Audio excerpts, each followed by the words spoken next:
Hello guys, welcome to my YouTube channel best share analysis में आपका स्वागत है। तो चलिए आज हम बात करने वाले हैं एक स्टॉक के Q4 के नंबर्स से जो कि कल अनाउंस हुए थे। हम पहले वो Q4 के नंबर समझेंगे, उससे पहले स्टॉक का नाम जानते हैं और उसके Q4 के नंबर अच्छे से समझते हैं डिटेल में।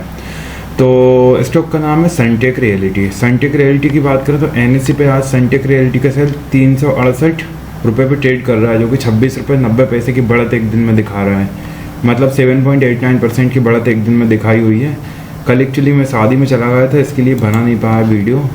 1 वीक में 46 रुपये 90 पैसे की बढ़त, 1 मंथ में 65 रुपये की बढ़त, 3 मंथ में 25 रुपये 30 पैसे की गिरावट, और 6 मंथ में अगर बात करें तो 71 रुपये 10 पैसे की गिरावट, और 1 ईयर में देखें तो ओवरऑल 29.25% रुपये की गिरावट, जो कि 7.35% नेगेटिव रिटर्न होता है अपनी कैपिटल के ऊपर। तो चलिए न्यूज़ देखते हैं सीधे इसके Q4 के नंबर्स की जो यहाँ से आई हुई थी। उसके बाद सनटेक रियलिटी Q4 का जो नेट प्रॉफिट है बढ़ गया 26% ईयर ऑन ईयर, और ये होगा 637.5 मिलियन। Q4 रेवेन्यू की बात करें तो रेवेन्यू ग्रोथ हुआ है जो होगा 62% year on year, reaching 3.4 billion from 2.1 billion से 3.4 बिलियन हो गया। सनटेक रियलिटी की बात करें तो बोर्ड रिकमेंडेड फाइनल डिविडेंड, इन्होंने डिविडेंड दिया है ₹150 पर शेयर, कोस्ट ऑडिटर अपॉइंटेड। तो ये इन्होंने डिविडेंड दिया है। 150 क्यों दिखा रहा है मैं पी, तो ये डिविडेंड भी इन्होंने दिया हुआ है। बाकी ₹1.50 का शेयर वैल्यू का दिया हुआ है वो, सॉरी। तो डिविडेंड इन्होंने अनाउंस करा है। और Sunteck reality Q4 net profit की बात करें तो नेट प्रॉफिट बढ़ा है 26% ईयर ऑन ईयर, और ये पहुंच गया है 63 करोड़ रुपए। रेवेन्यू की बात करें तो रेवेन्यू बढ़ा है और ये बढ़ के पहुंच गया है 64.6% बढ़ के 339 करोड़ रुपए। एबिटा की बात करें तो एबिटा भी बढ़ा है 40.6% बढ़ा है, और ये पहुंच गया है 97 करोड़ रुपए। लेकिन मार्जिन स्लिप हो गया 29%। Share gain after pre result वो तो ठीक है। सनटेक रियलिटीज Q4 पेट जो है प्रॉफिट आफ्टर टैक्स इंक्रीज हुआ है ईयर ऑन ईयर, और ये पहुंच गया 63 करोड़ पर। बेसिकली अब शुरुआत से यहीं से देखते हैं हम डिटेल में।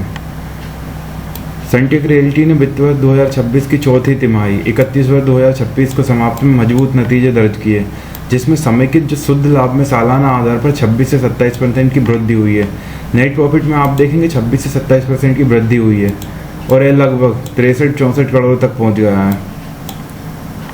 ये मतलब 27% की ग्रोथ बढ़िया ग्रोथ रहती है अगर देखा जाए तो, जबकि राजस्व में 60 से 64% की वृद्धि हुई। रेवेन्यू में आप देखो 64% की ग्रोथ, बहुत शानदार है। 339 से 349 करोड़ तक पहुंच गया है रेवेन्यू। मजबूत परिचालन प्रदर्शन के चलते प्री सेल्स में 22% की वृद्धि हुई है, और 1064 करोड़ तक पहुंच गया है, जिसके परिणाम स्वरूप शेयर की कीमतों में 12% की बढ़ोतरी हुई है। चौथी तिमाही की बात करें तो शुद्ध लाभ की चौथी तिमाही का लाभ 63.65 करोड़ रहा, जो वित्त वर्ष 2025 की चौथी तिमाही के 50.38 करोड़ से अधिक है। वित्त वर्ष 2026 का कुल लाभ 202 करोड़ रुपए रहा, जो 34% अधिक है। वित्त वर्ष 2026 का कुल लाभ जो है 202 करोड़ रहा। राजस्व की बात करें तो चौथी तिमाही का राजस्व 339 से 348.88 करोड़ रहा, जबकि पिछले वर्ष से 206 से 217.83 करोड़ था। प्री सेल्स और कलेक्शन की बात करें तो चौथी तिमाही में प्री सेल्स में सालाना आधार पर 22% की वृद्धि हुई है, और 1064 करोड़ रुपए तक पहुंच गई है, जबकि कलेक्शन में 39% की वृद्धि हुई है, और ये 432 करोड़ तक पहुंच गई है। एबिटा की बात करें तो एबिटा में सालाना आधार पर 40.58% की वृद्धि हुई है, और ये 97 करोड़ तक पहुंच गया। हालांकि मार्जिन 1 साल पहले के 33% से घटकर 29% रह गया है। एबिटा में भी ग्रोथ है, रेवेन्यू में भी ग्रोथ है, नेट प्रॉफिट में भी ग्रोथ है, लेकिन मार्जिन स्लिप हुआ है। 33% से घट के 29% रहेगा। ज़्यादा कम तो नहीं है, पर फिर भी थोड़ा सा तो कम है। बोर्ड ने बात करें तो प्रति इक्विटी शेयर अंकित मूल्य ₹1 पर 1.50 रुपये के अंतिम लाभांश की सिफारिश की है। तो कंपनी ने डिविडेंड भी दिया है 1.50 का, और ये डेवलपमेंट में दिखाया गया है। कंपनी ने अपने MMR विकास पाइपलाइन को अनुमानित सकल विकास मूल्य GDP के 5000 करोड़ तक विस्तारित किया है। घोषणा के बाद ये 11 से 12% की वृद्धि, खैर वो तो होना ही था क्योंकि रिजल्ट बहुत शानदार रहा। हालांकि मार्जिन स्लिप हुआ है और कोई प्रॉब्लम इस स्टॉक में नज़र आ नहीं रही है। तो गाइस ये सनटेक रियलिटी के Q4 के नंबर से जो कि बहुत शानदार रहा है। अगर मार्जिन एक्स हटा दें तो नंबर बहुत शानदार रहा है। इसी तरह और भी स्टॉक रिलेटेड न्यूज़ जानने के लिए हमारे चैनल को लाइक शेयर सब्सक्राइब करना ना भूलें। Thank you.